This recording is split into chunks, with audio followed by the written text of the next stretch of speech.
જય માતાજી. હાલો જમવા, બપોરા થઈ ગયા છે અત્યારે. અહીંયા ગાંધીગીરના ગાળે આપણું ખેતર છે ને, અહીંયા જમવા બેઠા છીએ અત્યારે. આમ તો અહીંયા બપોરા કહેવાય સીમમાં. અને અત્યારે કંટોલાનું શાક છે, તાજા વીણેલા કંટોલા છે હવાના. તાજા વીણેલા કંટોલાનું શાક છે, બાજરાનો રોટલો, દહીં, પગર ભેંનું દહીં ને આ બીજું શું છે આ ડબરામાં? આ સણ્યા. હા, સણ્યાની તો ભલામણ અહીં સીમમાં મોજ છે એમ. અરે કાંઈ ઘટે જ નહીં. તો આમાં દહીં ની બવણી છે, દહીં છે, ભૈયાઓ બધા આમ જુઓ જમાવટ પડી જાય. કંટોલાનું શાક છે.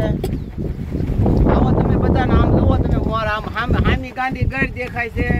ટાડો પવન આવે છે, મંડાણ થયું છે, વાદળાન ઘટા ટોપ.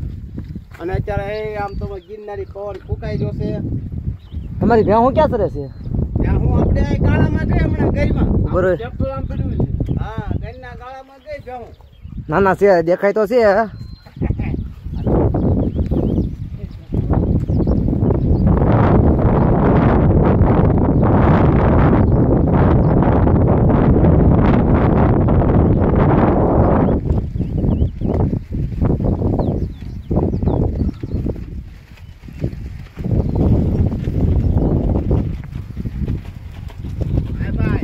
તો તમારે સાવજ નહીં લાગતા હોય?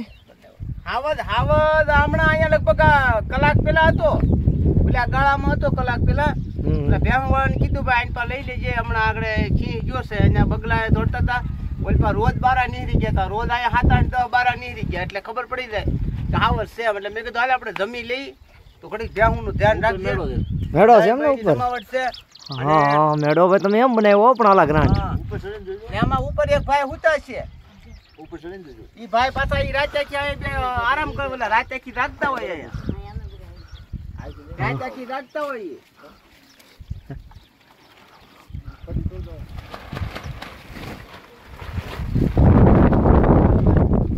ના ના બધું પેલા ભાઈ આખી દુનિયા દેખાય. વાતાવરણ ઓલું થઈ ગયું હોય ને તો ગિરનાર તો હાવ નજીક દેખાય. અહીંથી ગિરનાર હાવ દેખાય, હેતરું તો હાવ નજીક દેખાય. આ થોડું વાદળાનું વાતાવરણ છે ને એટલે વાદળાના વાતાવરણમાં ડુંગરા ઓછા દેખાય. તમારે જમવું હોય તો વહી આવો. હજી તમે ક્યાં ગામમાંથી આવો છો? લાટ બધું. ના ના એ તો બરોબર છે. સાય છે, ઘોળવું છે.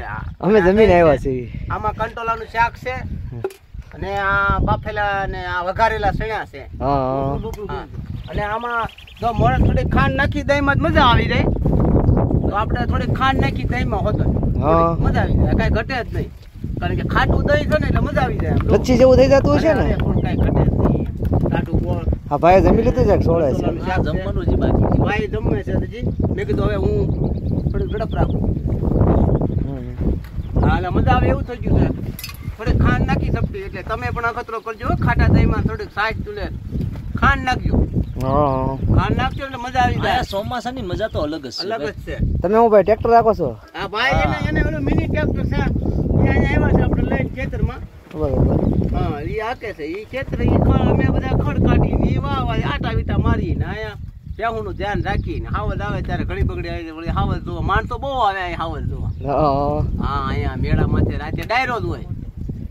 રાતે ડાયરો જામ્યો હોય, 4 5 જણા હોય જ છે ને અહીંયા હાવજ ઉગતો જ હોય. લગભગ 2 3 દી અહીંયા જ બેઠો. આપણે જોવો હોય તો જોવા મળી જાય ખરો ને? હા, 2 3 દી આવો એટલે મળી જાય. દર્શક મિત્રો તમારે કહી દેવાનું તમ તારે કેવું લાગે તો અહીંયા આવજો. તમારે સિંહ જોવા મળી જાય, કઈ ઘટે જ નહીં. ઓલા ભાઈ મેળામાં જે હતા ને, ચોમાસાનો નજારો તો અહીંયા કઈક અલગ જ હોય. કઈ ઘટે જ નહીં. ગાંડી ગીર ઓલા કે ઘટા ટોપ થઈ. હાય ભાઈ, અત્યારે ટાઢો બોલ પવન ફૂંકાય છે ભાઈ. અત્યારે એટલે ભલા મજા જ આ છે. એટલે કવિ કહે ને કે અમારે હોય ઈ હાલે રે દહીં દૂધ ને રોટલા, ઈ તો આ શીમની છે મજા રે. ઘોળવું તો ભેગું છે અને વઘારેલા સણ્યા પછી એમાં વાલા કાંઈ નો ઘટે. આ તો ગાંધીગીરની મજા અમારે હોય હાલે રે. હું થોડુંક દહીં પી લો. તમે ઘડી ખમો.